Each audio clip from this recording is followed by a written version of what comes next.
function is on. So now today IoT controls all these devices and ensures that automatically things go off, because you know that there is going to be a spike on order. Let's say that there is an India-Pakistan match and you know that there is going to be a spike of order.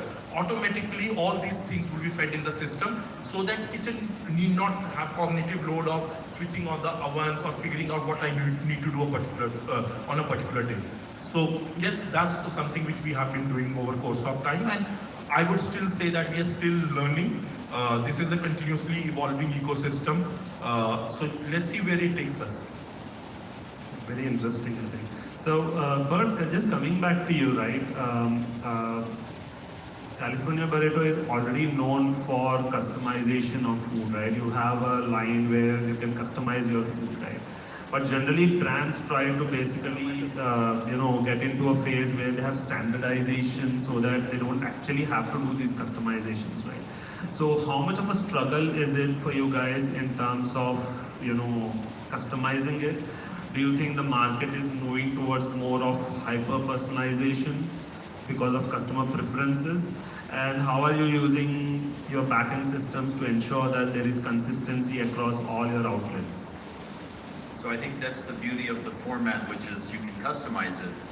The problem with that, of course, is that you have a lot of variance. So we have, I would say, thresholds of variance that are acceptable. And we don't try and get too much into the details on it, because that would compromise the customer experience. So if we got too strict on, even though in delivery theoretically we could make a BOM basis the choices people make, I think we haven't. We feel that at some level there has to be some trust given to the people at the store level to make those decisions for customers. I don't know whether the market is moving towards personalization, but I think certainly there is some movement towards health. I think there's more interest in health. So personalization allows us to deliver a range of options, some of which are very healthy and some of which are less healthy, for depending on what the mood of the person is. So just to understand, in terms of, you're saying that you need to stop yourselves from increasing your SKUs, right? So is there a kind of a system in place that actually enables you to do this? Because I think this is what a lot of people struggle with, right?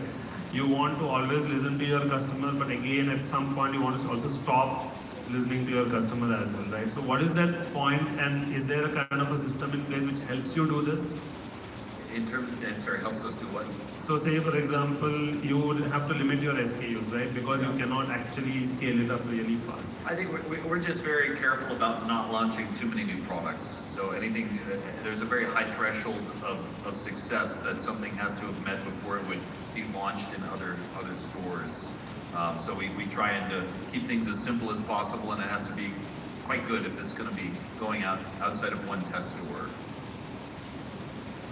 So, Vineet, one thing that we are talking about was how you are actually helping brands drive their AOVs, right? Because I think, especially on the online platforms, AOVs become, really important as your CAC stabilizes, right? So, using data analytics and AI, how are you actually helping brands, scale up their AOVs?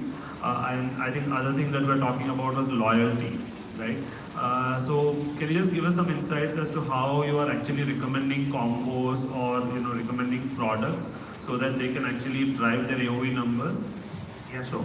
So we are basically essentially able to identify how customer buying patterns are, right? So at what time of the day the customers are preferring what two types of products. Let's say, for example, during a meal time, usually customer would be preferring 2 biryanis, but during the dinner time they might be preferring a biryani and a starter.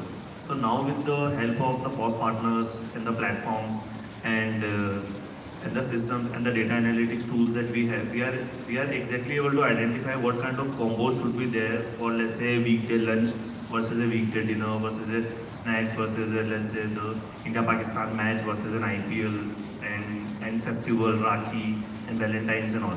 So we're able to very personally customize the combo suggestions, the add-on suggestions, the entire menu stacking, pricing and discounting for the items on the menu, so that we are able to maximize the AOV for the brand. We are able to maximize the customer preferences and we are able to give a very smooth experience to the customers while also ensuring that the overall bucket size and the ticket size of the customer improves. So this is how we are able to do it. And along with this, what also happens is, because now the customer is able to see exactly what they are there for in the menu, their loyalty also improves, their retention also improves, and we have seen live results of loyalty and the retention going up by 20-25% just because we are able to do such customization, provide exact kind of combos and the items which customers are looking for on their menu, and with that we are able to drive up the loyalty and retention. Okay, so before we just take some audience questions, one last question for Sunil. In terms of, since you guys actually are developing new menus and, a lot of localization, right? So what is that drives your R&D decisions in terms of coming up with new R&D? And is there some kind of back-end tech involved or AI-driven decisions involved in actually moving towards an R&D stage to a product stage?